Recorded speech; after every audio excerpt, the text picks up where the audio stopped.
Friends అన్న వచ్చేసి యాప్రాల్ నుంచి అన్నమాట. టాటూ వచ్చేసి బ్యాండ్ టాటూ. అండ్ ఈ టాటూకి ముందు వేరే టాటూ ఉండే అనమాట అన్నది. అది నేను స్క్రీన్ పైన వేస్తాను చూడండి. అయితే అది కొంచెం మంచిగా కనిపించట్లేదు అని చెప్పేసి దాన్ని కొంచెం మాడిఫై చేసుకున్నాను అనమాట అన్న. అండ్ ఒకసారి మీరు చూడండి ఆఫ్టర్ దాని తర్వాత లైక్ లుక్ ఎలా చేంజ్ అయింది అనేది. అండ్ ఇంకోటి అన్న మీకు ఎలా అనిపించింది టాటూ? టాటూ అంటే చాలా మంచి వచ్చింది అన్న. అది ఇంకోటి మీరు ఇంత ముందు వేరే టాటూ ఉండే కదా, దాన్ని మాడిఫై చేసి ఇలా అవుతుంది అనుకున్నారా? నేను అస్సలు అనుకోలే ఇట్లా అవుతుంది మన, కానీ ఇవి చాలా బాగా వచ్చింది యాక్చువల్లీ. మీరైతే ఫుల్ హ్యాపీ కదా. నేనైతే చాలా హ్యాపీగా ఉన్నా అన్న.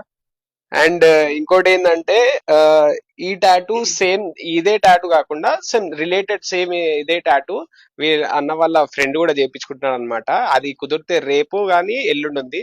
అది చేసి అది కూడా వీడియో అప్లోడ్ చేస్తాను. అండ్ మీరు కూడా ఇలాంటి టాటూస్ కావాలంటే మా అడ్రస్ తెలుసు కదా, సికింద్రాబాద్ లో ఉంది. అండ్ కావాలంటే నంబర్ పెడతాను, కాల్ చేయండి. Thank you.